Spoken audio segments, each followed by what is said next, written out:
voy a quitar aquí.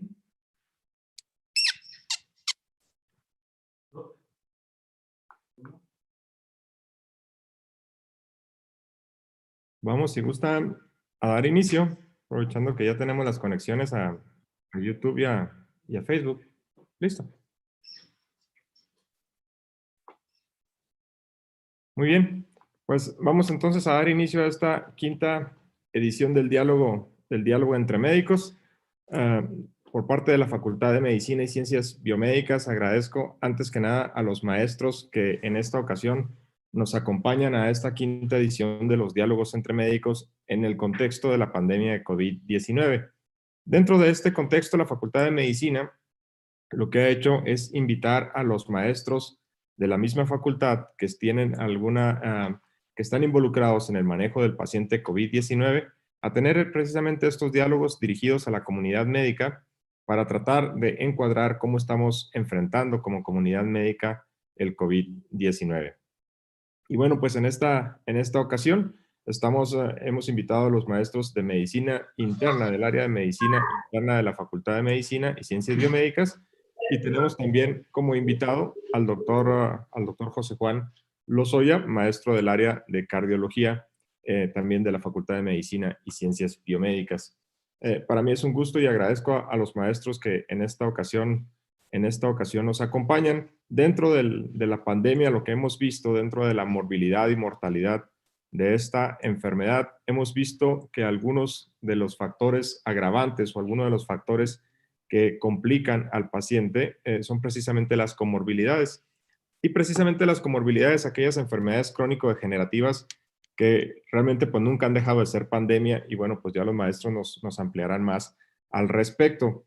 En el primer diálogo que tuvimos precisamente con los médicos intensivistas, ellos comentaban y después los urgenciólogos reafirmaban esto, que de los principales factores de riesgo para el paciente, para la gravedad del paciente, pues eran precisamente la diabetes e hipertensión controlada y pues la otra enfermedad muy relacionada con estos dos, que es la obesidad. Yo insisto en llamarle enfermedad a la obesidad, a pesar de que no está reconocida como tal todavía por instancias internacionales, pero pues también los maestros nos hablarán de esto. Agradezco la presencia de la doctora Liliana Chavira, ella es médico internista en el Hospital Central Universitario Dr. Jesús Enrique Grajeda. Ella pues goza de un prestigio muy amplio entre la comunidad médica. Quienes la conocemos sabemos su dedicación a la medicina interna y al área también de bariatría clínica. También nos acompaña el doctor César Enrique Tinoco. El doctor Tinoco, también médico internista del Hospital Central Universitario y en su práctica privada en el Hospital Star Médica. También desde el inicio de la pandemia, el doctor Tinoco ha estado en el frente de batalla con los pacientes de COVID-19 y agradezco mucho que hoy nos acompañe también aquí el doctor Tinoco. Gracias, César. También me acompaña el maestro Julio César López González. El doctor es médico internista en el Hospital Central Universitario Dr. Jesús Enrique Grajeda. También el doctor Julio López pues ha estado desde el inicio de la pandemia dentro prácticamente del área COVID y en el manejo de COVID en el Hospital Central. Agradezco mucho su presencia, maestro López, también en este diálogo. Y bueno, también agradezco al doctor José Juan Lozoya, ya lo había comentado, él es cardiólogo intervencionista, maestro de la Facultad de Medicina y Ciencias Biomédicas, su práctica en el Hospital Cristus Muguerza del Parque, y bueno, pues también ampliamente conocido por toda la comunidad médica y por la gran mayoría que tuvimos el gusto de ser sus alumnos. Gracias, maestro Lozoya, por acompañarnos aquí. Y bueno, he pedido en esta ocasión, yo funjo como presentador nada más de esta mesa, ya que le he pedido al maestro Víctor Gómez Moreno, el maestro para que sea quien coordine este diálogo. El maestro Gómez creo que no necesita ninguna presentación. Él es pues maestro de todos nosotros en la Facultad de Medicina y Ciencias Biomédicas, en el área de medicina interna en el Hospital Central Universitario Jesús Enrique Grajeda. Y bueno, pues sin más preámbulo, dejo precisamente los micrófonos al doctor Gómez Moreno para que iniciemos este diálogo. Adelante, maestros, y les agradezco mucho su participación.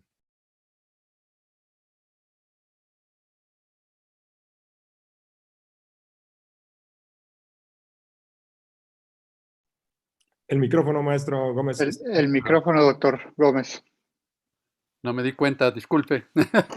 Estaba yo muy entusiasmado agradeciéndole al doctor Hinojos la presentación, y junto con él agradecerle a los maestros, los profesores de la facultad que nos acompañan esta mañana y que la mayoría, por no decir todos los maestros que están con nosotros, han tenido una participación muy importante en la atención de pacientes que han sufrido y siguen teniendo algunas alteraciones y complicaciones relacionadas con esta enfermedad infecciosa que ha comportado como una verdadera pandemia. Esta enfermedad infecciosa ocasionada por el virus SARS-2 y que da lugar a la enfermedad conocida como COVID-19 viene a sumarse a uno de los problemas más importantes también a nivel mundial que se refiere a la presencia de las enfermedades crónico-degenerativas desde el punto de vista metabólico. Sabemos todos que la diabetes es una enfermedad también muy dispersa en el mundo, igual que la hipertensión arterial y la obesidad. De tal manera que el componente metabólico que tiene que ver mucho con, sobre todo con el estilo de vida de las personas, eh, ha sido uno de los problemas más serios y obviamente más costosos para todo el sistema de salud que se ha venido arrastrando cuando menos durante las últimas 2 décadas y que se ha hecho realmente importante.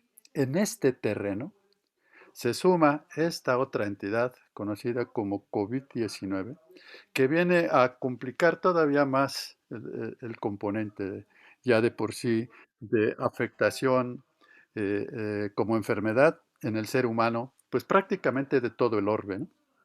En mayor o menor grado según las características particulares de los países, pero prácticamente existe, insisto, en todo el mundo esta alteración metabólica. Pero por otro lado, la historia que empieza a finales de diciembre del año pasado y todo lo que llevamos de este año relacionados con COVID-19, bueno, pues ha hecho que se considere que estamos frente a un problema pues relativamente novedoso. Se conocían otras epidemias de virus semejantes como el SARS-CoV y el MERS, y asociados de alguna manera a la influenza que también causó en algunos países serios problemas. Pero esto no es más que la repetición de otros problemas. En este mismo sentido, pero mucho que ver con la influenza y la enorme mortalidad que este tipo de enfermedades de origen viral condiciona, pues se remonta al año 1918-1920 con la mal llamada influenza española, que los documentos señalan que mató a más de 53 millones de personas en el mundo, las que fueron consideradas. Pero como en esa época los componentes sólidos, importantes de registro de las enfermedades de alguna manera estaba limitado, algunos autores han considerado que la mortalidad por insisto, la mal llamada gripe española alcanzó los 100 millones de personas que fallecieron. Y la enfermedad se prolongó prácticamente por 2 a 4 años. Entonces, con ese antecedente, tenemos ahora una enfermedad viral que sabemos que afecta sobre todo y se inicia en el aparato respiratorio, pero que tiene además una diseminación o difusión a todo el organismo y hoy se considera como una enfermedad que afecta a muchos aparatos y sistemas, aunque puede iniciarse en algunas ocasiones solamente en el aparato respiratorio. La experiencia que se ha tenido por los diversos médicos, pues ha sido de manera progresiva. En un principio solamente el cuadro clínico, que semejaba mucho a un cuadro de resfrío o de un cuadro gripal inicial, esto fue como se inició. Y posteriormente se vieron ya características muy particulares desde el punto de vista clínico y de evolución de esta entidad. De tal manera que este es el terreno en el cual hoy estamos viviendo. Reitero, como ya lo ha comentado el doctor Hinojos, la enfermedad hace más impacto, es más importante, fundamentalmente en personas de mayor edad. Aquí la edad tiene que ver eh, de manera muy importante. Y además de la edad, pues las personas que ya tienen una enfermedad crónica, como puede ser la diabetes, la hipertensión, la obesidad, que constituyen de una manera importante el llamado síndrome metabólico y para algunos el llamado síndrome cardiometabólico. De tal manera que en este sentido, sí me gustaría que tuviéramos algún comentario. Y me gustaría preguntarle este, al doctor Tinoco, esto de la diabetes, doctor Tinoco, que tanto afecta a la comunidad, hoy, ¿cuál será la razón por la cual, de una manera trascendente, importante, afecta y sobre todo hace que la evolución de los pacientes con este problema pues sea muchas veces progresiva? ¿Qué opinan? Ok, pues buenos días a todos, agradecer a la Facultad de Medicina y un honor ser parte de este diálogo entre médicos y estar ahí con mis maestros, el doctor Lozoya, el doctor López y el maestro de maestros, el doctor Gómez. Bueno, si bien no vamos a descubrir el hilo negro en cuanto a la diabetes, hablar de diabetes y decir que el paciente sea más propenso a infectarse no sería la verdad, pero sí evidentemente que tener una diabetes descontrolada nos va a propiciar a tener una enfermedad más grave. Eso es evidente. Dentro de lo que hemos visto en el paciente agudo, evidentemente que todos los pacientes que inicien con síntomas de esta enfermedad y tengan una diabetes controlada o descontrolada, evidentemente que los niveles de glicemia van a aumentar durante el periodo de afectación. Eh, Esto tendrá que manejarse obviamente por los médicos tratantes, tratando de intensificar los antidiabéticos para tratar de mantener cifras de glicemia adecuada, que no siempre se puede. Evidentemente, la causa es la inflamación propia de la enfermedad y algunos medicamentos que se administran, como son los esteroides, ¿verdad? Que propiamente pueden per se elevar los niveles de glicemia. Entonces, mmm, vamos a ver que el paciente en agudo, pues obviamente va a tener un descontrol propio de su diabetes. Vamos a ver que inclusive pacientes ya que el virus ya no está en el cuerpo, vamos a tener ciertos síndromes post-COVID, en donde va a haber todavía un descontrol metabólico importante, que eso es lo que todavía vamos a ir reconociendo poco a poco porque nos hemos enfocado mucho al paciente agudo. Y los pacientes que ya salieron de la etapa aguda, pues vamos a tener esas complicaciones crónicas que vamos a ir resolviendo y aprendiendo con el tiempo. La verdad es que todavía nada está escrito en piedra y nos falta todavía tiempo por recorrer.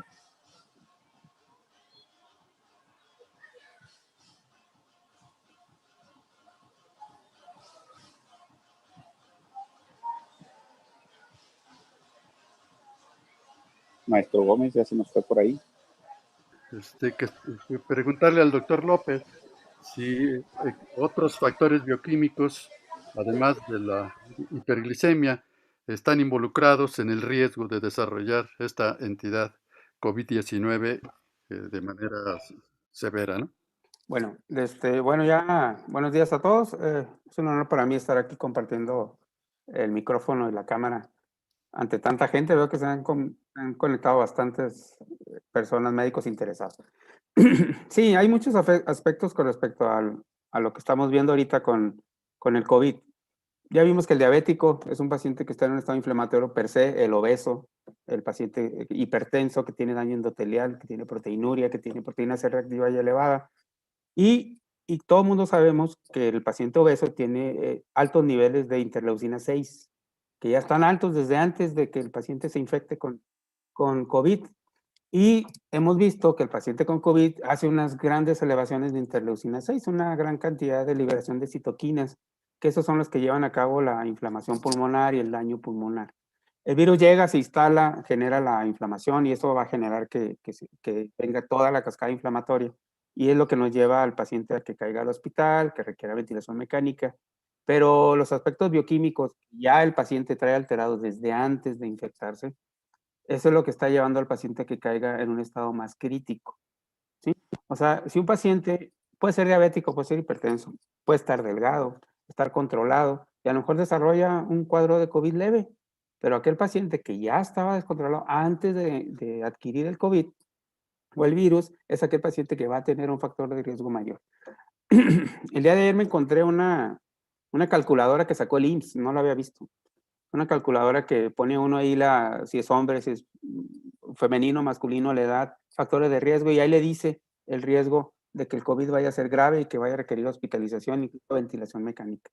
Entonces, es una calculadora muy práctica que está ahí en el medio, pero toman en cuenta esto: diabetes, obesidad, enfermedad crónica de hipertensión, EPOC, entonces la edad. Eso, todo esto ha contribuido. Entonces sabemos que los aspectos bioquímicos son importantes y si estamos en un buen control metabólico, en un paciente cardiometabólicamente estable, pues lo más probable es que sí pueda tener un cuadro de COVID porque es imposible no tenerlo. Todo el mundo estamos expuestos, yo creo que la mayoría ya hemos tenido algún cuadro o asintomático o psicológico, pero pues, de que lo hemos tenido, lo hemos tenido. Yo voy saliendo ahorita de un cuadro leve, pero al final de cuentas sí tuve un cuadro. Fue leve, gracias a Dios, o sea, no tuve ningún otro problema, pero pues tiene mucho que ver el aspecto bioquímico previo a la infección. Muy bien, doctor. No sé si hay alguna otra. Sí, pero un aspecto que vemos en la literatura con cierta frecuencia es que la gravedad de muchos pacientes se asocia además a la hipertensión arterial. Y me gustaría comentar que si el doctor Juan José nos nos precisaría qué relación puede tener la hipertensión arterial con el agravamiento de los pacientes que tienen COVID. Platíquenos. Muchas gracias. Me uno a la invitación que me hicieron para estar aquí con todos ustedes. Definitivamente, yo creo que ni uno de nosotros pensó vivir una época de encierro tan horrible, tan desesperante, poniendo definitivamente en riesgo. Esto nada más lo leíamos en los libros de historia, en la Edad Media, a principios del siglo pasado, con la enfermedad española. Pero pues bien, nos tocó y tenemos que enfrentar esto y estar trabajando. Si uno se dedica a la medicina, pues su obligación es estar ayudando a la gente lo más que se pueda con las debidas protecciones. Pero específicamente esto siempre mencionaron desde los primeros casos de SARS-CoV-2 la presencia de la hipertensión arterial. Pero ¿es en sí la pura hipertensión o es la cardiopatía hipertensiva? Lo que se ha visto definitivamente es que la cardiopatía hipertensiva como tal, o sea, el daño a nivel de las fibras miocárdicas es lo que potencia y deteriora más a nuestros pacientes. Lo dijo Julio López perfectamente bien hace rato, la lluvia de citoquinas produce un daño pues prácticamente inmunológico que nos va destruyendo y a la larga, incluyendo las personas que están asintomáticas o con ligero daño, van a tener una repercusión tardía o medianamente tardía sobre corazón. Se incrementa el automatismo sinusal, las personas tienen más frecuencia cardíaca a la que acostumbraban tener, se aumenta el automatismo de las aurículas, el automatismo de los ventrículos, es decir, van a aparecer extrasístoles de origen auricular, nodal, ventricular mucho más frecuente de la que teníamos anteriormente. Pero la hipertensión en sí, probablemente la hipertensión en sí está relacionado con el SARS-CoV-2 por el hecho de que el virus, el mRNA, entra primordialmente por los receptores de la angiotensina 2. La regulación de la hipertensión pues va directamente relacionada con eso.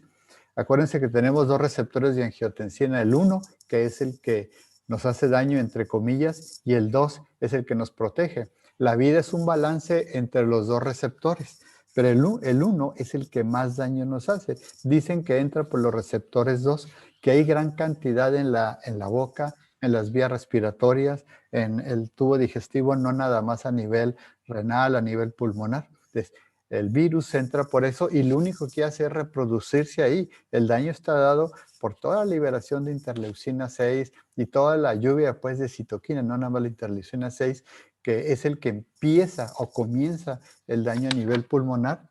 Y el daño ya que estamos viendo todos nosotros son las secuelas, ya cuando hay daño estructural propiamente dicho, no nada más en corazón, sino también piensen inicialmente en pulmón, perdónenme, posteriormente en corazón, riñón y el deterioro progresivo de todos nuestros pacientes.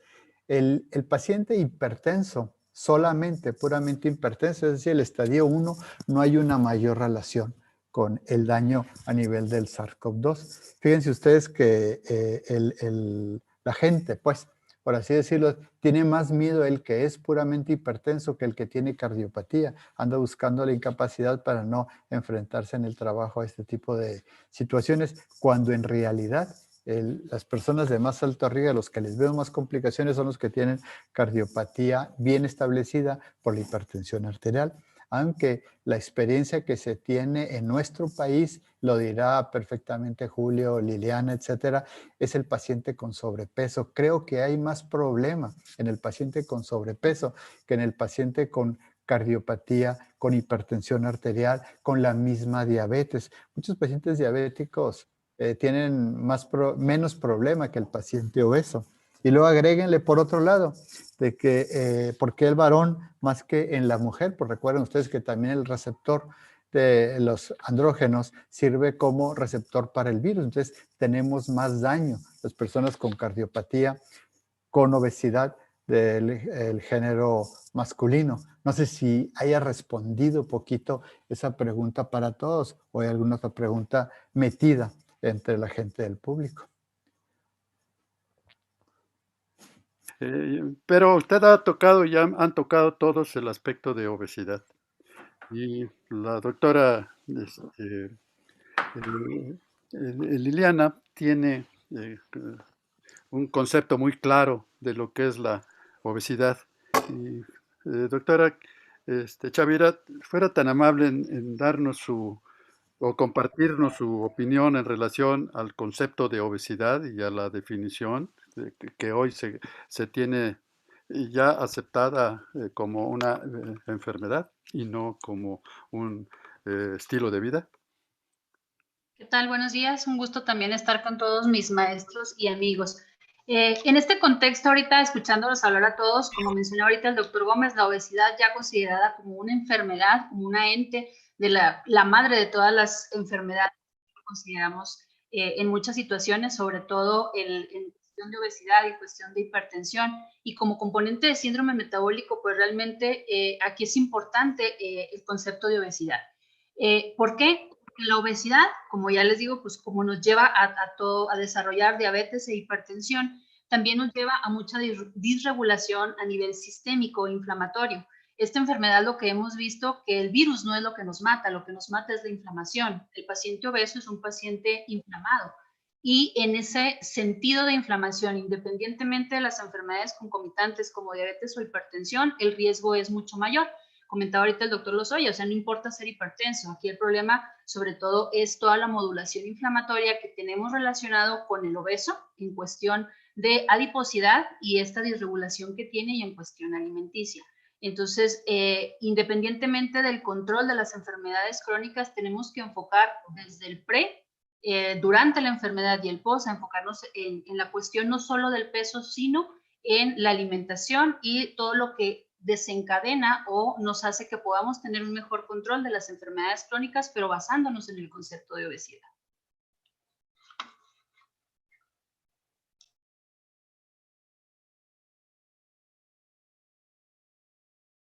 Decía que la obesidad se considera como una enfermedad inflamatoria de bajo grado.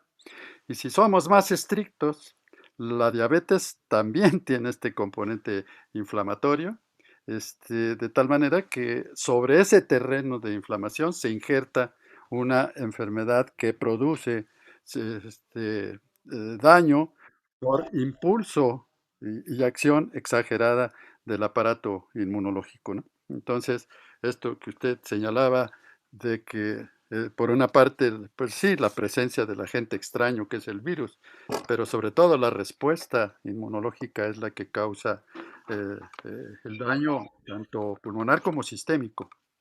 Y aquí sí quisiera nada más recordar para todos que la respuesta inmune que nos pone, que es el primer contacto que tiene el organismo contra el agente agresor, en este caso el virus, es la respuesta inmune innata, no la respuesta inmune adaptativa, que esa tarda aproximadamente entre 7 y 14 días para estar activa. En cambio, la respuesta inmune innata es una respuesta inmediata. Y prácticamente es inespecífica en general y pronta, ¿no? Y esta se genera porque los componentes estructurales bioquímicos del componente agresor, o del elemento agresor, perdón, son los que inducen una actividad de receptores que existen en las células del aparato inmunológico innato, que fundamentalmente son los macrófagos.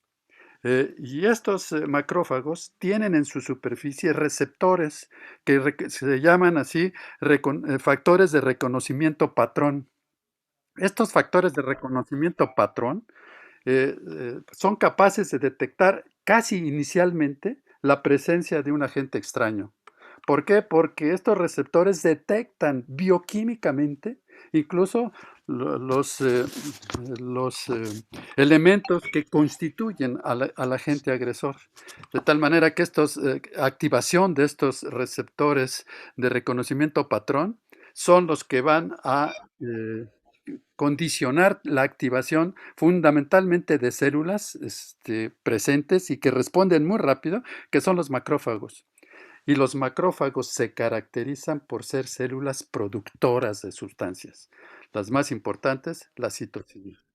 De tal manera que las citocinas son las responsables del proceso inflamatorio generadas por esta actividad de células prontas que están en los pulmones, simplemente los macrófagos alveolares pulmonares, pues están presentes y además en ellos existe el receptor de la enzima convertidora de la angiotensina 2, ¿no? Esto que van a generar el proceso inflamatorio. Pero dentro de estos receptores de reconocimiento patrón, hay un tipo especial de receptores que se conoce. Los receptores TOL son muy importantes. Hay 11 variedades de receptores, pero estos son muy importantes porque son capaces de activar aún más a los macrófagos y que asistan y atraigan más células con este componente fagocítico, incluso polimorfonucleares. De tal manera que se hace el proceso inflamatorio severo y, como ustedes han señalado, se puede generar lo que se conoce como actividad del macrófago o tormenta de citocinas que causan esta inflamación tan severa, ¿no?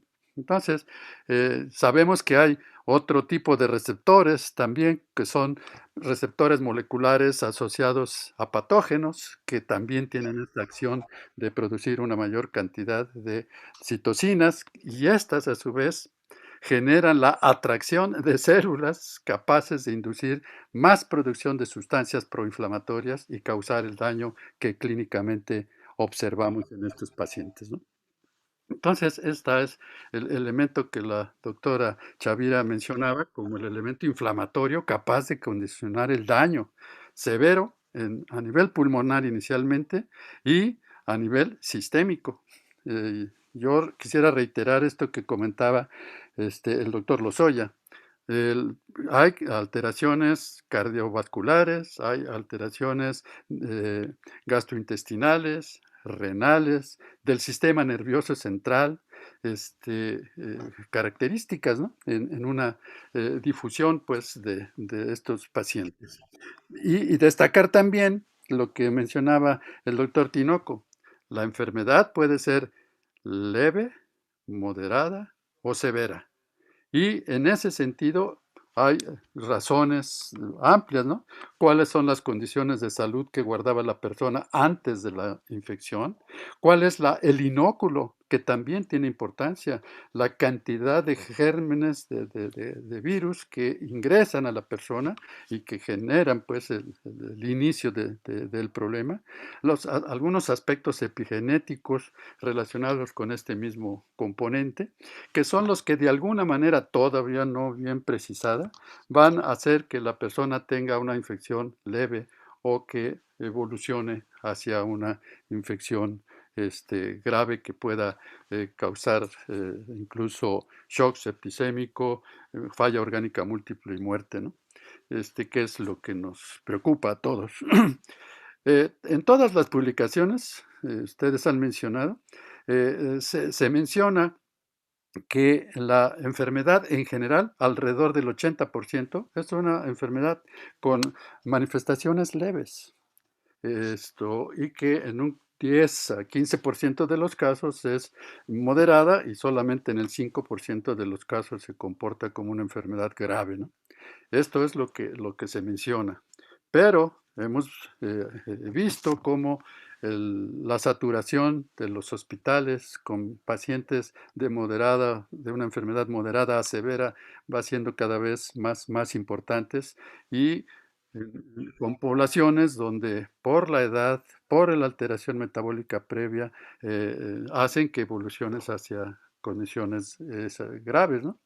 Y entonces, a mí me gustaría preguntar y obtener la opinión del doctor Lozoya, en el sentido de que se ha mencionado que el tratamiento de la hipertensión arterial pudiera tener alguna implicación para el desarrollo de enfermedad más grave, por el uso de sustancias que bloquean el receptor AT1 de la angiotensina 2 o de la enzima convertidora de la angiotensina. En otro sentido, se dice que no, que esto no es real, que no se deben suspender los tratamientos. ¿Qué opina, doctor Lozoya, en relación a esta condición?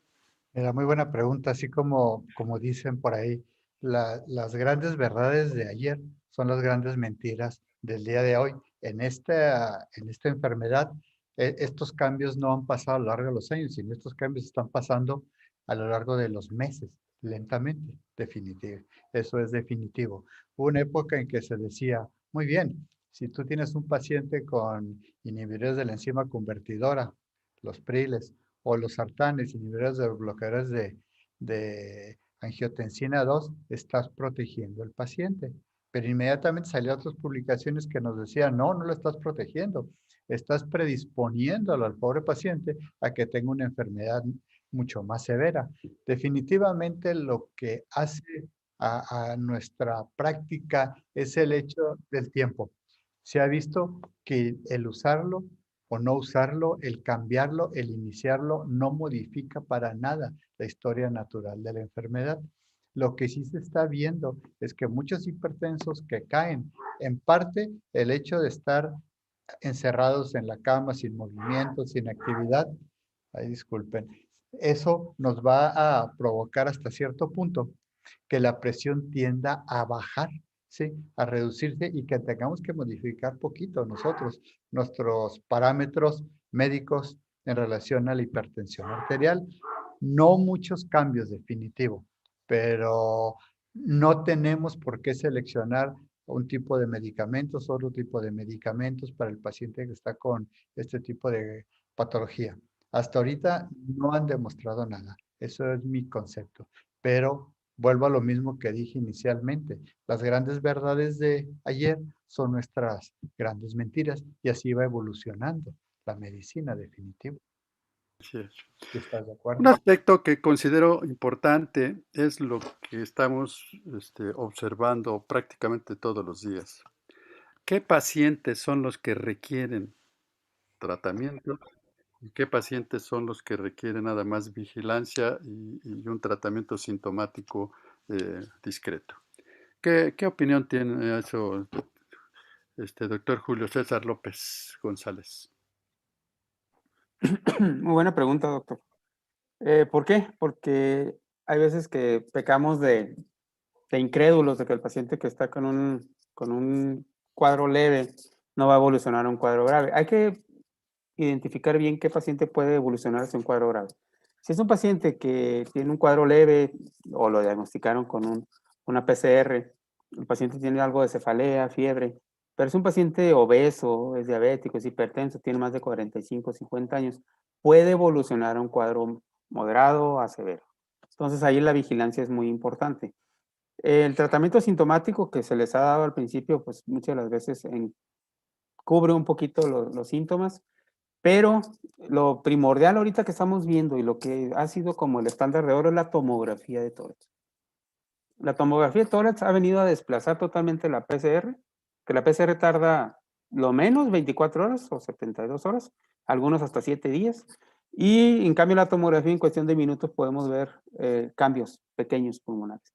Aquel paciente que tiene el cambio mínimo pulmonar, una pequeña infiltración, un pequeño infiltrado ahí en vidrio despulido, aunque sea menor del 10%, ese paciente puede evolucionar a un cuadro moderado o severo y requiere un tratamiento que de base el tratamiento tiene que llevar un esteroide, de preferencia de dexametasona, que está comprobado que 6 miligramos al día llega a ser suficiente.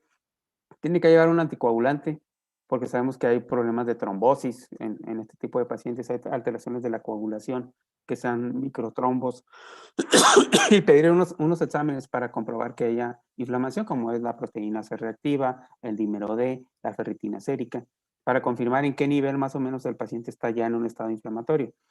Pero la base del tratamiento va a ser siempre dexametasona, un anticoagulante, puede ser incluso aspirina, iniciar con aspirina, o puede ser dar un bloqueador de la vitamina K, un antagonista de la vitamina K, o una heparina de bajo peso molecular. Hemos estado utilizando algunos medicamentos para bloquear las interleucinas. No están comprobados totalmente o autorizados en CIPA específicamente para este tipo de pacientes, pero un paciente que ya tiene alteración pulmonar, que ya tiene un grado moderado de patología o afectación, lo conveniente es asociarle un inhibidor de las JAKs. Los inhibidores de las JAK es una vía en la cual vamos a inhibir la liberación de interleucina 6 principalmente, pero otras interleucinas que están involucradas con la inflamación. Hemos estado utilizando mucho baricitinib y ruxolitinib, que son medicamentos que han revertido los problemas moderados. El paciente lo podemos revertir y el paciente ha tenido una muy buena evolución cuando combinamos un esteroide, un anticoagulante y un bloqueador de las JAKs. El problema de los bloqueadores de las JAKs es el precio. Son medicamentos sumamente caros, están específicamente unos dirigidos para problemas hematológicos, otros dirigidos para problemas reumatológicos, pero hemos tenido buena respuesta. A mí me ha tocado tratar pacientes en casa, con oxígeno, con este tipo de esquemas de tratamiento que les ha ido muy bien. Entonces, es un poco difícil diferenciar. Yo prefiero pecar de exagerado que de moderado. Entonces, yo ante cualquier duda o cualquier cosa que vea yo que el paciente se puede complicar, prefiero darle un tratamiento específico dirigido a inflamación, que el paciente se puede revertir el cuadro en forma importante y evitar que lleguen a los hospitales. No sé si dejé un poco aclarada la pregunta, doctor. Muy bien, sí, claro. Pero me gustaría preguntarle al doctor Tinoco el hecho de en los casos de diagnóstico. No, lo que quiero preguntar es cómo podemos sospechar la presencia de un COVID-19, con qué estudio clínico y con qué estudios de laboratorio nos recomendaría para precisar que el paciente en este momento está con COVID-19.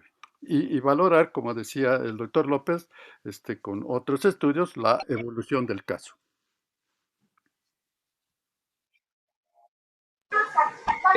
Sí, maestro. Complementar un poquito lo que dijo ahorita el doctor López. Realmente lo del tratamiento del paciente leve, no tenemos un tratamiento específico y aún dando los inhibidores del JAK, el esteroide solamente por el estudio Recovery estaría recomendado para pacientes que requieren oxígeno. Entonces, sí, como dice el maestro, pecamos de exagerados, pero no tenemos una evidencia de que el paciente aún dado en dosis tempranas no vaya a empeorar. Bueno, en cuanto a lo que usted me comenta, como dijo el doctor López también, la tomografía ha sido un parteaguas muy importante. Sabemos que tomografía asociada a los síntomas iniciales de COVID, ya sea anosmia, hiposmia, disgeusia, dolor de cabeza, diarrea y algunas otras alteraciones, tiene una sensibilidad de más del 93%. A diferencia de lo que hemos visto con la PCR, que la PCR puede tener una sensibilidad del 60-70%. Quiere decir que de cada 10 COVID, pues solamente va a detectar 6 o 7 y evidentemente los otros serán COVID. Entonces, a veces nosotros hemos preferido tener una tomografía a tener un estudio de PCR que evidentemente al salir negativo puede tener una cantidad de falsos negativos importante y es un estudio costoso, entre 3,500, 4,000 pesos por una tomografía simple que al tener los infiltrados periféricos más la sintomatología, pues casi podemos decir que el diagnóstico está hecho.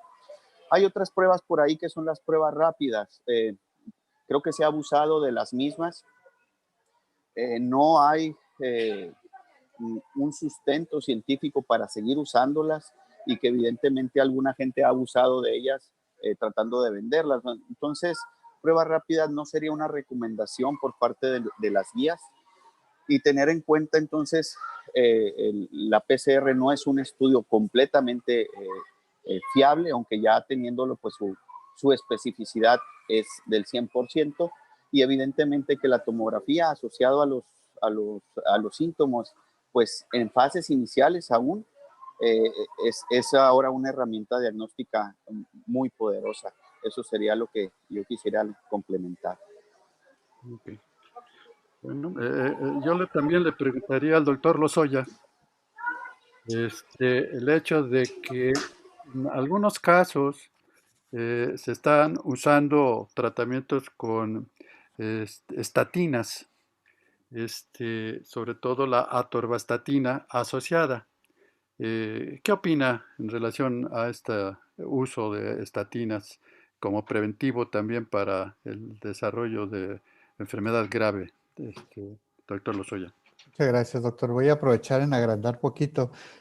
Lo que hemos visto es que hay muchos pacientes que en los hospitales inclusive les están dando antiplaquetarios, les dan anticoagulantes de los tipos de los antitrombinas directos o los anticoagulantes que son del tipo de los bloqueadores de más adelante, el factor 10A. Hay una gran controversia igualmente con la estatina en esta relación.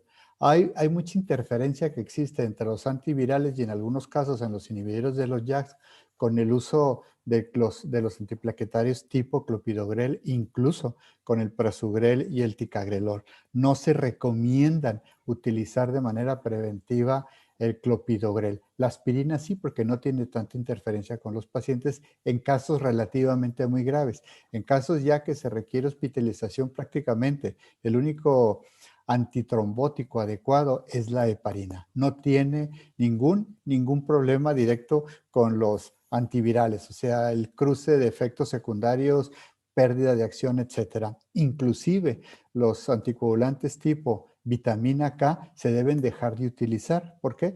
Porque esta es una enfermedad hipertrombótica e inclusive se pierde un buen control de lo que tenemos nosotros en relación al INR para decir, bueno, este paciente lo tenemos bien controlado con los anticoagulantes tipo antivitamina K. Se hace un switcheo hacia la heparina de bajo peso molecular Recuerdan ustedes que los anticoagulantes tipo vitamina K se utilizan en algunos casos todavía para el control de la fibrilación auricular en todos los pacientes que tienen estenosis mitral y todos los pacientes que tienen prótesis mecánicas. Entonces, si nosotros quitamos estos anticoagulantes, ¿qué va a pasar? Pues el paciente puede trombosar esa prótesis y hacer un evento embólico severo que lo puede llevar a la muerte. Definitivamente hay que hacer el switcheo a la heparina de bajo peso molecular mientras está intubado en terapia intensiva en cuarto. En casa aún no hay mucha información. Si nosotros, de hecho, están utilizando mucho el rivaroxaban como antitrombótico, es uno de los 4 anticoagulantes junto con el dabigatran que no se recomienda para el SARS-CoV-12. En algunos casos se dan el apixaban y últimamente el edoxaban, que son más seguros y que tienen menos interrelación.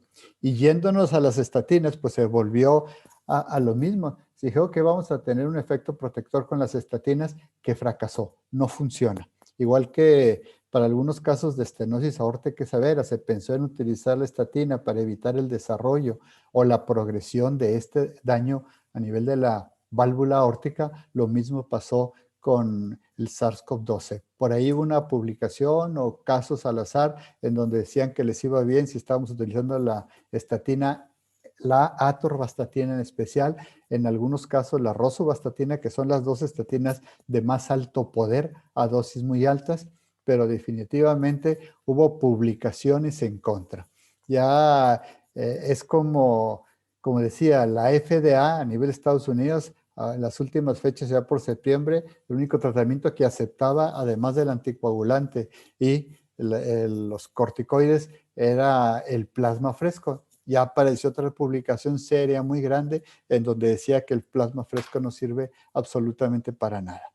Apareció publicaciones que el uso de la famotidina también, el que utilizábamos anteriormente para problemas digestivos, a dosis altas nos protegían a los pacientes. Volvemos a lo mismo, no se ha demostrado nada. Y en especial con las estatinas, ahora la atorvastatina, la rosuvastatina de 40, atorvastatina de 80 miligramos, pues también no funcionaron como quisiéramos que funcionaran para nuestros pacientes. Pero algo sí importante es dejar de pensar en el clopidogrel. Probablemente la aspirina sí. Dejar de pensar en rivaroxaban, el dabigatran, que son los anticoagulantes, sobre todo el dabigatran, que no tiene un efecto directo sobre la trombina. O sea, si nosotros queremos detener el fluir de un río, no debemos tratar de parar el agua a nivel de la cascada, como es el caso del dabigatran. Tenemos que parar el flujo del río anteriormente a la cascada para que sea más fácil de detenerlo.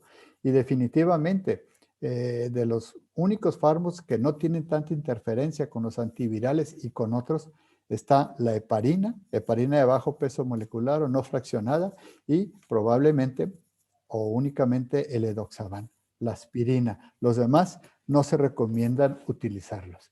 No sé si haya complementado el concepto que me pedía Víctor, pero sí es importante que ya nos olvidemos también de las estatinas. Olvídense, no funciona para esta situación tan seria. Sí. La pregunta era por esto que se mencionaba a las estatinas, no nada más por su efecto a través del la producción de colesterol, Ajá. sino fundamentalmente por un efecto antiinflamatorio. Pero Pleiotrópico. recordemos que además vamos a estar enfrente de problemas de pacientes con síndrome metabólico y en ellos tienen dislipidemias. En esos casos, su opinión es muy valiosa en el sentido de si usar o no estatinas, además de todo el tratamiento que ha recibido el paciente. También quisiera que nos diera su opinión. Sí, definitivamente, es un proceso muy serio. Ahora, ¿qué vamos a hacer con los pacientes que tienen dislipidemia, problema metabólico? Yo creo que debemos de irnos por pasos, tratar lo más importante. Afortunadamente, la situación pleiotrófica, que es el efecto antiinflamatorio que tiene la estatina, pues está primordialmente a nivel de los vasos, ¿sí? Del endotelio. Y aquí el problema que se ha mencionado en efecto protrombótico que tiene el virus desde el punto de vista vascular. ¿Qué vamos a hacer? O sea, llega un momento en que este paciente que nosotros estamos manejando, sí, tiene dislipidemia, pero no vamos a empezar a dar la estatina mientras esté intubado. Definitivamente se tienen que dar dosis muy altas para tener un efecto antiinflamatorio. Desafortunadamente, volvemos a lo mismo. No se logra un efecto antiinflamatorio con el uso de estatinas como el que quisiéramos tener en todos nuestros pacientes. Entonces, ¿qué se recomienda? Obviamente, si el paciente está tomando la estatina previamente, no modificarla. El paciente posteriormente al cuadro de SARS-CoV-2 lo sigue requiriendo, hay que seguir dándole estatina. No hay reportes claros de la dosis adecuada antiinflamatoria, o sea, el efecto pleiotrófico, que era el que estaba pensando yo. Definitivamente se olvida uno de la estatina desde el punto de vista de la ruptura de la placa. Y aquí como comentario importante que se ha visto, reportaron en Nueva York, que es donde tenían mayor cantidad de casos de SARS-CoV-2, que las muertes de manera súbita, ya sea por enfermedad vascular coronaria, enfermedad vascular cerebral, se aumentaron en un 800% durante la crisis o el pico del COVID en el mes de julio y agosto. Y definitivamente, pues, no está nada pues perdido pensar en continuar nuestra estatina. O sea, el paciente tiene miedo de acudir al hospital. En la ciudad de Chihuahua, muchos de los pacientes con cardiopatía isquémica se siguen muriendo. Cardiopatía isquémica, y se mueren no por el SARS-CoV-2, no, se mueren por un infarto, una muerte súbita o un problema vascular cerebral, que a lo mejor con la continuidad de la estatina se hubiera disminuido. Y luego, vamos a poner otra cosa que tristemente el uso de las redes sociales está de muchas cosas que se ponen en moda, que decir, utilicen dosis altas de vitamina C, el famoso dióxido de cloro, que como médicos nosotros pues debemos estar en contra del uso de esas situaciones. Y desafortunadamente, muchos pacientes suspenden su tratamiento. ¿Por qué? Porque hubo una aparición de una publicación que fue a nivel de redes sociales que decía que la estatina empeoraba la evolución del paciente, con SARS-CoV-2. Entonces, suspendieron ese tipo de tratamientos. ¿Y qué pasó? Pues vinieron la ulceración de la placa y eventos vasculares coronarios, cerebrales, que definitivamente no nos ayuda a nada. No sé qué piense Julio, la doctora Liliana, todos de eso. Eso le quería preguntar a Julio, la misma pregunta, ¿qué opina en relación a eso? Sí, bueno, estoy de acuerdo con lo que dijo el doctor Lozoya. La estatina en sí, como tratamiento específico para COVID, no está indicado. Pero pues sabemos que el paciente que llega o que desarrolla COVID es un paciente con un síndrome metabólico ya establecido de tiempo atrás. Entonces, si el paciente lo está tomando, pues que lo continúe. Y si no lo está tomando y vemos que tiene un factor de riesgo para infarto, EBC, etcétera, pues lo podemos iniciar. O sea, no está peleado una cosa con la otra. Pero sí sabemos que tiene un efecto protector en cierta medida. No es el tratamiento específico como tal. Entonces, hemos visto muchos pacientes que han llegado al Hospital Central, enviados, por ejemplo, de cardiología del Hospital General, que llegan por un infarto y resulta que el paciente ya tiene COVID. Y probablemente era un paciente que no se conocía cardiópata, que desarrolla el infarto y le diagnostican el COVID en ese momento, o EBCs. Hemos tenido pacientes que han muerto con EBCs isquémicos por pacientes por COVID. O que la primera manifestación del COVID es un evento cardiovascular. Entonces, hay que tener en cuenta que también el paciente pues es un paciente que ya viene muchas de las veces con daño cardiovascular previo, no es un paciente sano. Y el que llega al hospital por lo general no es un paciente sano. Es un paciente que ya llega con múltiples complicaciones previas al desarrollo del COVID. Entonces, el otro, la aspirina. La aspirina pues sigue siendo el estándar de oro que hemos visto durante muchos años. Es barata, está al alcance de la mano y podemos evitar muchos problemas de trombosis. No específicamente, lo podemos combinar. Y específicamente lo que se ha comprobado en el paciente hospitalizado, pues la heparina de bajo peso molecular, que la tenemos que calcular por kilo de peso. Entonces, ahí sí, paciente hospitalizado va a requerir heparina de bajo peso. Hemos tenido pacientes que toman, por ejemplo, acenocumarina, algunos pacientes con problema valvular, que han llegado al hospital con COVID y le hemos hecho el switcheo con enoxaparina, precisamente para evitar, porque no podemos estar midiendo el INR porque se altera. Entonces, sí, es un paciente muy especial.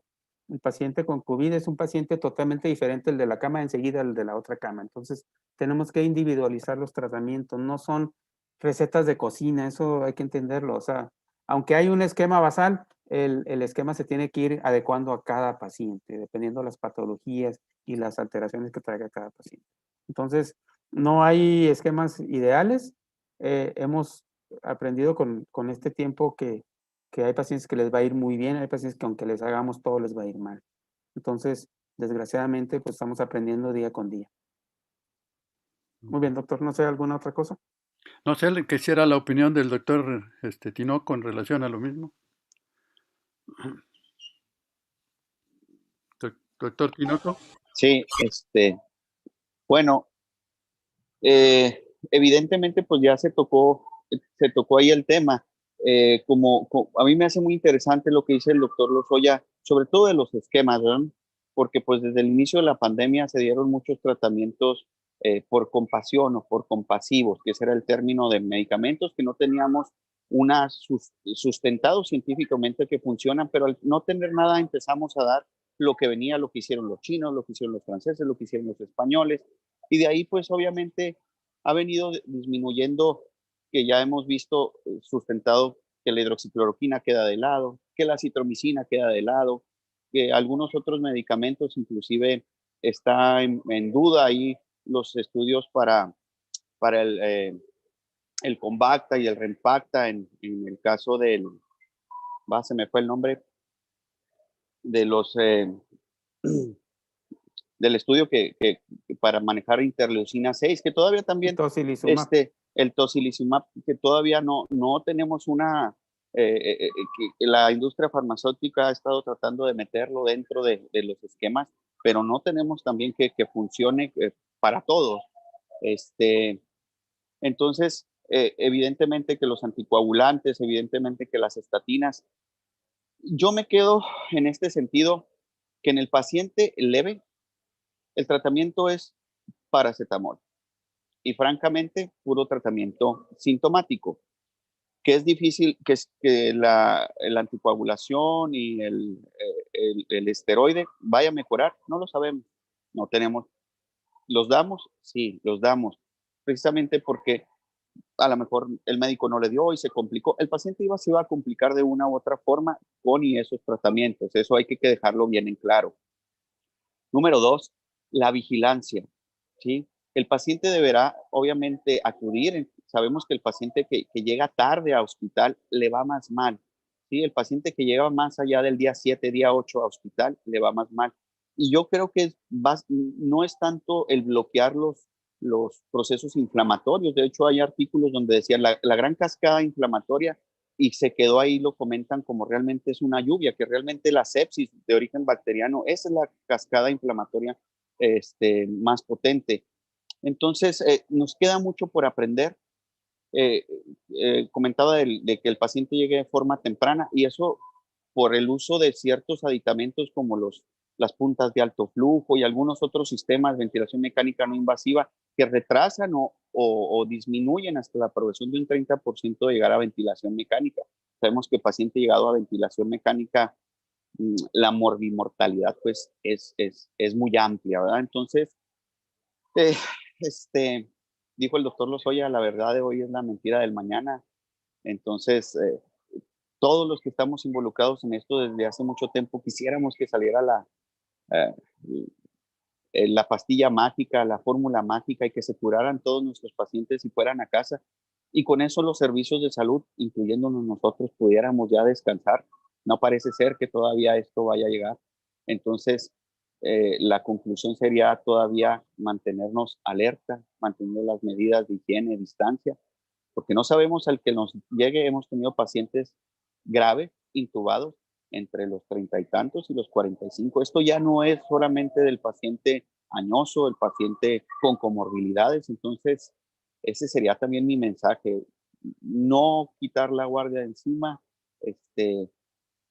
y por los meses que vienen, sobre todo los de invierno. Ese sería mi mensaje, maestro Gómez. Ok. Fíjense que hay otro problema.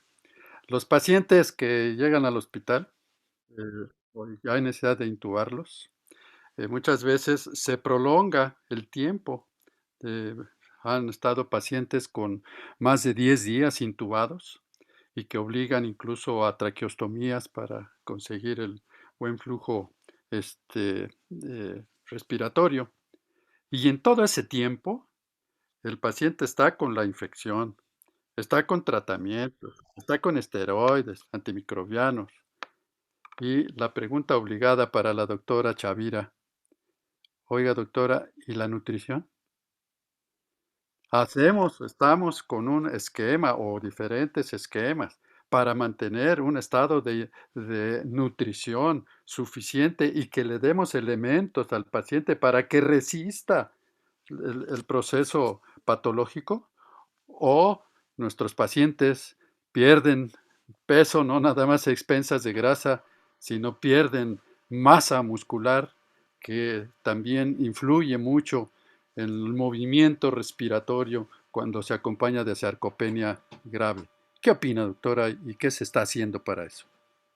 Es algo muy importante también, ahorita que estaba viendo las preguntas en cuestión del estado nutricional. Sabemos que ahorita, enfocándonos un poquito en nuestros pacientes crónicos, son pacientes que ya de por sí tienen un estado nutricional deficiente. Sabemos y conocemos perfectamente bien que el diabético o el paciente con obesidad tiene deficiencias vitamínicas importantes, y en ese sentido incluso se ha llevado a que parte del tratamiento sea la suplementación. Una suplementación que realmente no le estamos haciendo dirigida ni individualizada. Muchas han sido nada más recetas con complemento a vitamina C, vitamina D, zinc, que es lo que asumimos que al paciente le falta, no porque realmente lo estemos midiendo completamente. Ahora, en este contexto del paciente que nos llega a hospital, sobre todo con cuadros moderados a severos, la evaluación nutricional, a mi punto de vista, se está quedando muy corta. No estamos haciendo realmente una evaluación completa en este sentido para poder adaptar las necesidades nutricionales que tiene cada tipo de paciente. El hecho de que sea un paciente con una comorbilidad asociada o incluso sin ninguna, necesita básicamente un ajuste en cuestión calórico, no tanto en cuestión como tal de una dieta establecida en ese momento para bajar o ganar peso, sino de las necesidades propias de la enfermedad. Sabemos que son pacientes, en cuanto al paciente crítico, que se someten a grandes pérdidas, sobre todo musculares, y que tenemos que ajustar todos los requerimientos. En la cuestión pulmonar, sabemos que necesitamos reducir sobre todo el aporte de carbohidratos simples y dejar con carbohidratos de absorción lenta o que nos permitan de cierta manera hacer una protección a nivel pulmonar en base a la dieta. Nos falta realmente mucho por hacer, tanto en el paciente ambulatorio como en el paciente hospitalizado. Es bien importante que en cuestión de nuestros equipos debería de haber en todos los hospitales un nutriólogo. Realmente es tanto el trabajo y tanto los pacientes que nos estamos enfocando en que respiren, ciertamente enfocados en la cuestión inmunológica y en las tormentas de citocinas y en qué vamos a descubrir, pero si tuviésemos un estado nutricional desde el principio, estos cuadros no llegarían a ser tan severos si nos enfocáramos obviamente en la educación del paciente y enfocados en qué es lo que tienen que recibir, y en los síndromes post-COVID también ver la desnutrición importante con la que se van, sobre todo por la sarcopenia que desarrollan tanto por la cuestión de ingesta como por las largas estancias prolongadas y la falta de movilización adecuada que tienen este tipo de pacientes condicionados por la disnea. Entonces, en este sentido, sí creo que nos falta mucho por hacer, nos falta individualizar qué pacientes necesitan, sobre todo la suplementación con estos complejos vitamínicos no son para todos, porque obviamente también tenemos interferencia a nivel de otros medicamentos, y tratar de cierta manera de individualizar las necesidades calóricas y proteicas de cada paciente. Esto que ha comentado usted es muy, muy importante y no podemos dejarlo de lado. sobre todo por el reposo, falta de movimiento que tienen los pacientes y que la afectación al músculo es realmente muy grave, muy importante. Y creo que la correcta nutrición, la suplementación incluso de algunos componentes vitamínicos es fundamental en el manejo posterior de estos pacientes. Y bueno, vemos que el problema es bastante amplio, con muchos enfoques diferentes, dependiendo de las condiciones en las cuales los pacientes evolucionen de manera más manifiesta, ¿no? Las complicaciones fundamentales a nivel renal, pues obligan muchas veces a instrumentar los sistemas de diálisis para apoyar el descontrol bioquímico que tienen los pacientes. Pero como decía, esto lo vemos en pacientes con problemas sistémicos y ya en condiciones de gravedad prácticamente extrema, ¿no? La experiencia que ustedes han acumulado en los hospitales, pues es muy importante. También importante es el estado post-COVID. Esta es otro de los componentes trascendentes y sobre todo los problemas que se pueden generar como consecuencia de la afectación inflamatoria pulmonar. Quisiera la opinión del doctor López en relación a la posibilidad de ahora manejar los pacientes con EPOC, consecuencia del post-COVID. ¿Qué opinas en relación a eso? Sí, Doc, es una buena pregunta. ¿Qué va a pasar con los pacientes que tuvieron un cuadro de COVID y que salieron adelante, ¿no? Que tuvieron un COVID severo. Hemos visto que les hacemos tomografías. Hay personas que le hacen tomografía cuando llega, a los 10 días, y ahí se van haciendo y la tomografía no cambia. La tomografía se ve casi igualita o peor a veces que al principio. ¿Qué es lo que se ha recomendado un poco? Esperar 3 meses. ¿Sí? Esperar 3 meses para hacer la tomografía y hacer pruebas respiratorias. Hacer pruebas de espirometría, de pletismografía, que eso los neumólogos lo manejan bastante bien, para ver si quedó algún problema ahí de fibrosis pulmonar. Entonces, el paciente post-COVID se puede comportar como un paciente fumador, o un paciente con EPOC, y probablemente vaya a requerir tratamiento con oxígeno, algunos en forma indefinida, o tratamientos con inhaladores, como los pacientes que ya tienen un problema establecido.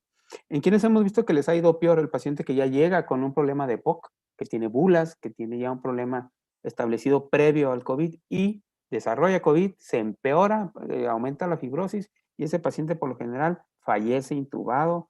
Es un paciente que no hemos visto que salga ningún paciente con EPOC que requiera intubación haya salido. Todos se han ido, todos los pacientes con EPOC que han desarrollado COVID, el 90 y tantos % ha fallecido. No tienen una buena reserva respiratoria. Entonces, aquí el problema es quiénes sí van a quedar con secuelas y quiénes no. No lo sabemos.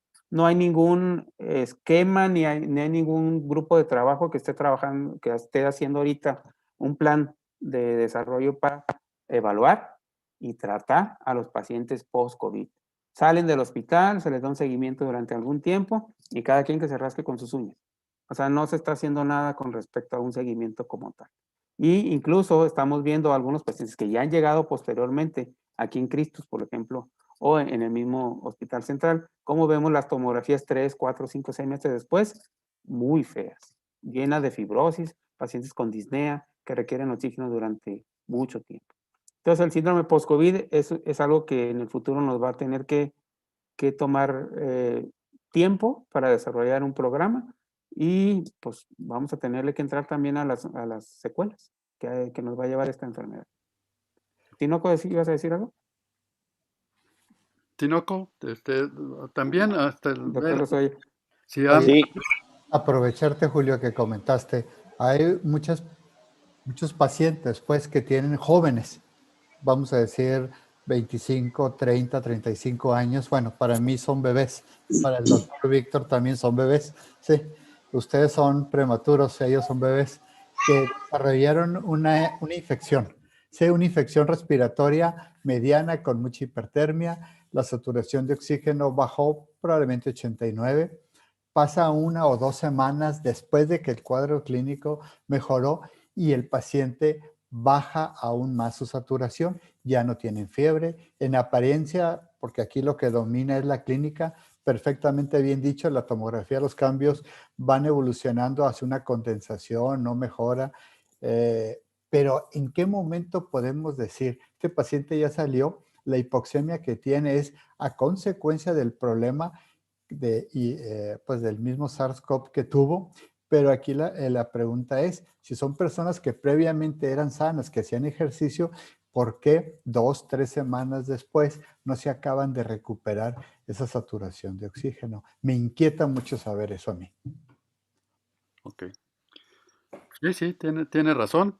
Y además es frecuente en las personas que tuvieron COVID de leve a moderado, después de que ya se sienten mejor y todo evoluciona bien, quedan con ciertas con alteraciones de tipo neurológico.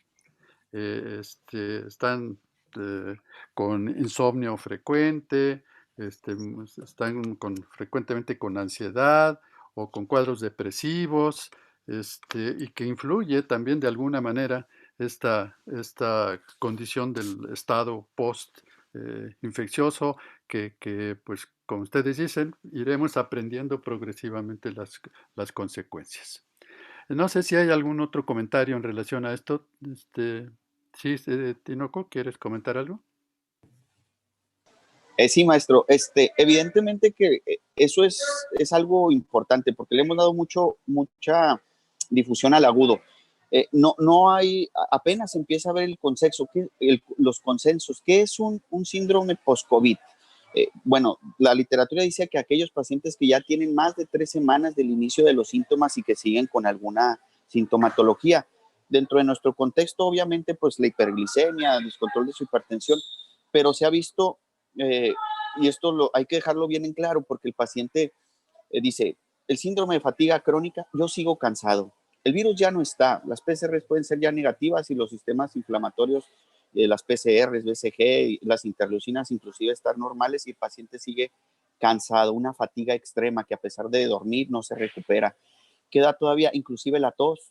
Ahí está el maestro López, que ya tiene más de 14 días, sin embargo, persiste esa tos y es una tos rebelde a tratamiento, o sea, codeína, miel con limón y un montón de cosas y la tos sigue persistiendo. Trastornos obviamente cognitivos y en cuanto a la memoria y en cuanto también a lo emocional. Ansiedad, me queda claro que los psiquiatras van a tener un montón de pacientes y nosotros mismos como internistas que vamos a enfrentarnos a trastornos de ansiedad, trastornos depresión y hasta síndrome de estrés postraumático. Hay familias, recordar que se infectaron muchos miembros y no todos salieron, entonces eso queda en la mente grabado y todavía está el miedo. También dentro de los síndromes de post-COVID queda esa sensación de disnea, de dolor. No sabemos si es totalmente pleurítico o alguna otra alteración. Entonces, los síndromes post-COVID van a ser una gran gama que vamos a ir descubriendo. Algunos hemos visto algunas carditis, inclusive diagnosticadas por resonancia magnética y enzimas cardíacas elevadas. Después de que ya no haya afección viral o de presencia de virus en el cuerpo, o sea, hay una afección inmunológica que afecta diversos órganos y sistemas, y esto va a ser algo muy interesante, muy interesante, que después de que salgamos de esto, vamos a seguir viendo pacientes que van a acarrear algún problema post-COVID. Sería mi comentario. Ok. Bueno, pues se han tocado diversos puntos, diversos aspectos. Es indudable que pues, en este momento no podíamos tocar todos. Se han tocado tal vez los más trascendentes, más importantes. Y ya hay algunas preguntas de nuestro público, ¿no? Que quisiera ver que puede contestar. En el sentido de que hay personas, hay un un compañero, Ulises Duarte, que dice que atendió a un paciente que al mes y medio de haber tenido el COVID tuvo una tromboembolia pulmonar y falleció, pero previamente había estado con síndrome de fatiga crónica. ¿Puede suceder alteraciones de tipo así, de tromboembolia, ya después de que ha pasado todo? Sí, bueno, todavía no hay nada escrito como dijo el doctor Lozoya, pero no estaría de más prolongarle un poquito el tratamiento con aspirina, por ejemplo, 3, 6 meses, tratando de evitar este tipo de complicaciones, tanto tromboembolia pulmonar, trombosis venosa, trombosis arterial. Eh, a un paciente que aparentemente era sano, pero tuvo un cuadro de COVID moderado, severo o incluso leve, no estaría de más darle aspirina durante 3 o 6 meses. No sé qué opina el doctor Lozoya. Doctor Muy bien, López. Julio, sí, es que no podía conectar el micrófono. No, tienes razón, Julio. De hecho, a todo paciente que sale de hospital, en las, no guías, sino en las consideraciones que teníamos, era dejar la heparina de bajo peso molecular. Después se cambió a dejar anticoagulantes por vía oral y se está recomendando definitivamente el uso cuando menos 2 meses en los pacientes que estuvieron muy graves y en los que se encontró algún trombo, aunque a pesar de que no haya sido en piernas, a pesar de que no haya sido en pulmón, el uso de anticoagulantes cuando menos 3 meses. En el caso de lo poquito que he leído, ustedes son definitivamente, todos ustedes son mucho mejor que yo en conocimientos de este tipo, es el Apixaban, y ahora que salió al mercado, primero en Estados Unidos y ahora en nuestro país, el Edoxaban se recomienda utilizarlo por una temporada, aunque el paciente, a pesar de que haya tenido un trombo no pulmonar, no en miembros inferiores, pero sí se acostumbra a dejar eso. Y la aspirina continuamente, como decías perfectamente, Julio. Donde no estoy de acuerdo y no se ha recomendado son los antiplaquetarios del tipo de los P2Y12, clopidogrel, etcétera, etcétera. Y eso lo insisto mucho, perdonen que sea tan fregón, es que es el hecho de que me topo en una que otra institución que les dicen, tómese su clopidogrel, tómese ivermectina, tómese zinc y váyase como protección. No sé qué piensan ustedes, pero no estoy de acuerdo. No digo el nombre de las instituciones locales aquí en Chihuahua, pero definitivamente no estoy de acuerdo. Ok. ¿Alguna opinión, Julio?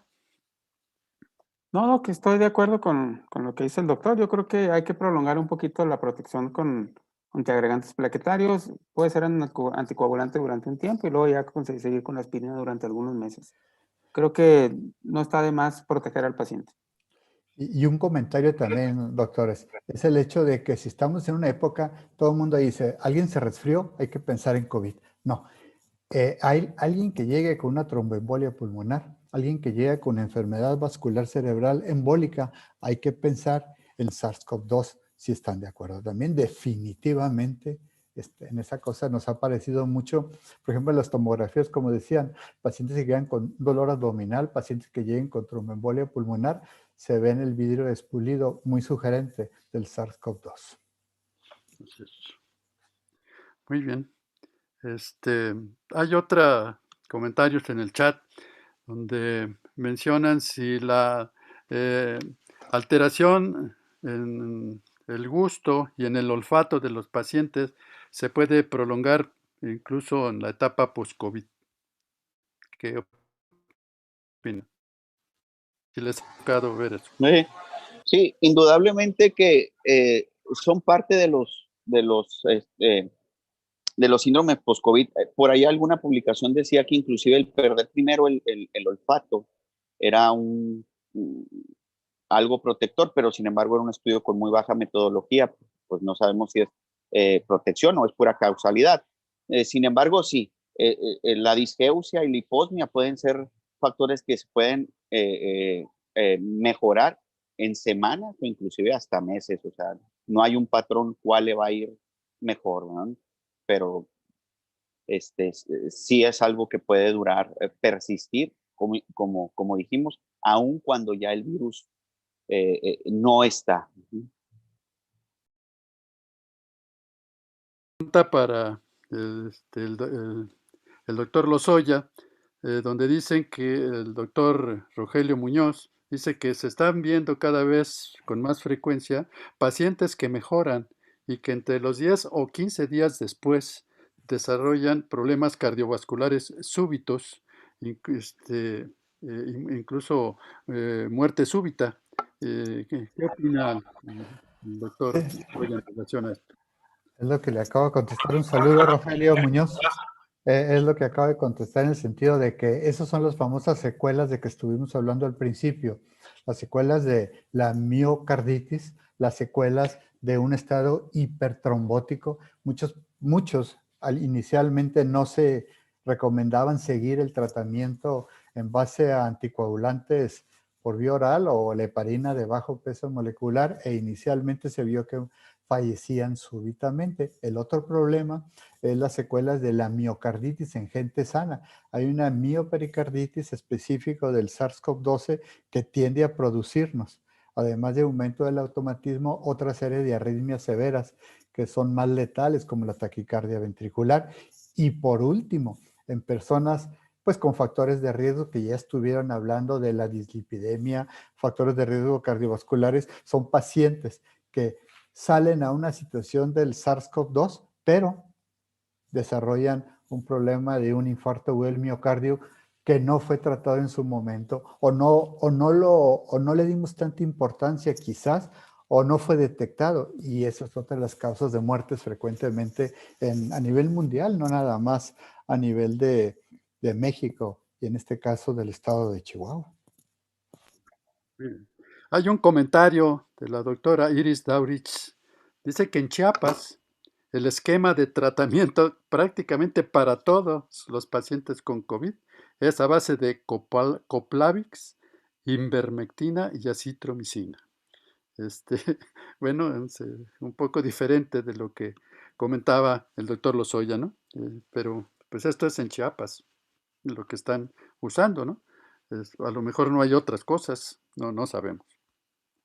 Bueno, hay varias preguntas y bueno, el tiempo se nos ha colgado. Yo quisiera nada más, para terminar esta reunión, si pudieran hacer un brevísimo resumen cada uno en relación a su opinión en relación a este COVID. Para un comentario final para despedir la reunión. Empezaría por la doctora Liliana Chavira, las damas primero. Gracias, Doc. Muy importante como comentario final a todos nuestros compañeros, estamos muy cansados, esto nos agarró ahora sí que desprevenidos en muchas situaciones, pero es también invitarlos a nunca olvidarnos del paciente como una entidad compleja. No es nada más pulmón, no es nada más sistema inflamatorio, es toda una entidad que requiere un manejo y un enfoque multidisciplinario. Necesitamos lo mejor porque estamos ante algo desconocido. Necesitamos plantearnos y evaluar de una forma completa al paciente, poder tener la capacidad de manejarlos fuera del hospital, antes y después, con todo lo que va a implicar los síndromes post-COVID, pero sobre todo que no nos olvidemos también de la cuestión emocional, de la cuestión nutricional, que realmente pues a veces dejamos de lado, pero sobre todo que son pacientes que, sobre todo los que están hospitalizados, que están en encierro. La cuestión del aislamiento yo creo que es uno de los principales problemas durante la enfermedad y en el síndrome post-COVID. El hecho de verse solo, de verse vulnerable y que nosotros como médicos somos su único contacto, el personal de salud. Entonces necesitamos no olvidar que son pacientes, que son personas y que independientemente del manejo de la enfermedad necesitan también el manejo emocional y el manejo un poquito de las almas, que nos haga toda esta pandemia regresar al sentido humano de la medicina, porque realmente pues muchos pacientes no vamos a poder hacer nada más que estar ahí y darles la mano. Eso sería todo por mi parte. Gracias, doctora Chavira. El doctor Lozoya, un último comentario. Muchas gracias, doctor. Quisiera nada más agradecer a todos. Como vieron, definitivamente no sabemos absolutamente o casi nada de esta enfermedad que nos está matando. Definitivamente estoy de acuerdo con Liliana en que lo más importante es ofrecernos, dar el cariño a la gente. No tenemos ninguna otra cosa que ofrecerles. Tratar de de decir, bueno, nuestros conocimientos los vamos a aplicar, pero no olvidarnos de que no es un pulmón, no es un corazón, no es mantenerlos en el ventilador, es toda una serie de situaciones que afectan de mayor o menor grado, y que como hay tanta duda en relación al SARS-CoV-12, lo único que tenemos que hacer es ayudar a la gente, darles confianza, ayudarlos.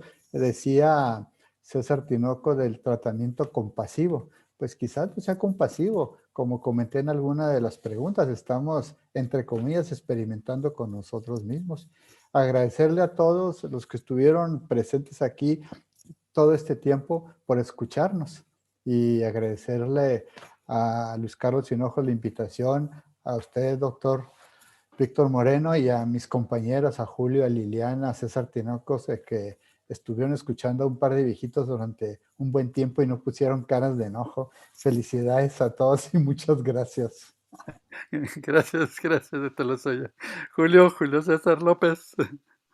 Bueno, pues agradecer a todos por escucharnos más de una hora. Creo que, y veo que la mayoría de la gente ahí sigue. Es un tema muy interesante, un tema que nos ha pegado, nos agarró desprevenidos a todos. Estamos cansados, como dijo Liliana, todos los que estamos al frente de batalla estamos cansados. Cada que vamos encontramos pacientes nuevos, unos que ya no están, otros que van llegando. Vamos a urgencias, está lleno. Gente ahí desesperada porque no puede respirar. Y a veces es imposible nosotros poderles ofrecer todo, pero tratamos de hacerlo. Quiero felicitar a la facultad por hacer este tipo de programas, porque es una forma de acercarnos a los que estamos al frente dando la cara y tratando a los pacientes, cómo nos va, cómo nos sentimos. Y en realidad, pues, esto es algo nuevo que vamos a ir aprendiendo día con día. No sabemos lo que en realidad el virus está aconteciendo, pero sabemos que está afectando a toda nuestra sociedad, nuestra forma de vida y de convivencia familiar. Entonces, pues, los felicito a todos.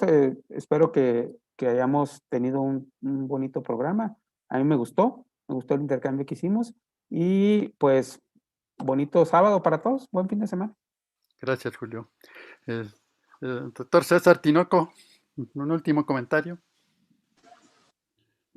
Pues igual, enviarles un caluroso saludo a todos, cuidarnos todos. Son todos muy importantes, muy necesarios. No quitar esa guardia, tanto para nuestros pacientes como nosotros mismos. Ya hemos tenido algunas bajas, maestros de nosotros, compañeros.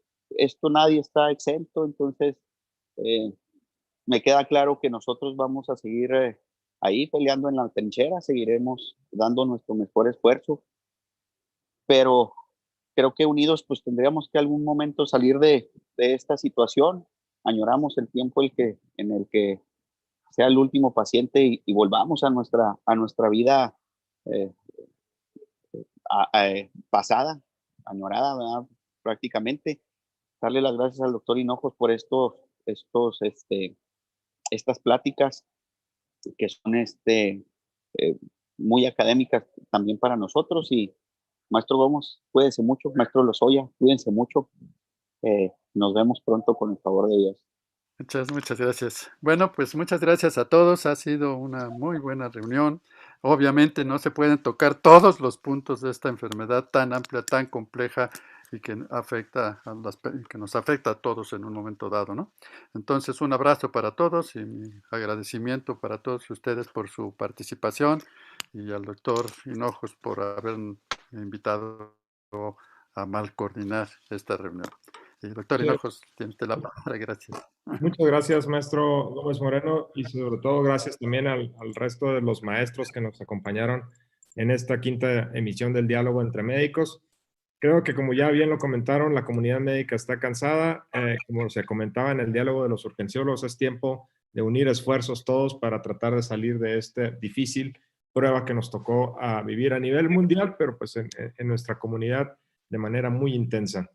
Yo quiero agradecer a todos los estudiantes de medicina, a todos los residentes, sobre todo a los médicos residentes que han estado al frente de la batalla, que no han dejado de dar su máximo esfuerzo en las unidades de terapia intensiva. Va para ellos un gran agradecimiento porque sabemos que han estado siempre ahí en las unidades de cuidados intensivos. Gracias, Lili, gracias, maestro López, gracias, César Tinoco, gracias, maestro Lozoya, y por supuesto, doctor Gómez Moreno, muchas gracias por esta coordinación. El diálogo queda grabado, ahí están todas las emisiones de los 5 diálogos en el canal de YouTube de la facultad, por si alguien lo quiere repetir por ahí en algún lado. Ahí están los links de YouTube de todos los diálogos. Próximo sábado tendremos otro diálogo en donde hablaremos de la otra pandemia, que es la cuestión de la salud mental. Estarán con nosotros los maestros de psiquiatría, hablando de esta situación que también se está agravando de manera fuerte en nuestra comunidad. Y bueno, pues los invitamos próximo sábado a las 10 de la mañana, igual, para la sexta emisión del Diálogo entre Médicos. Muchas gracias de verdad a todos los que nos acompañaron y pues sigamos uniendo esfuerzos para combatir el COVID. Gracias a todos. Gracias. Gracias a todos. Hasta luego. Cuídense todos. Adiós. Esté bien.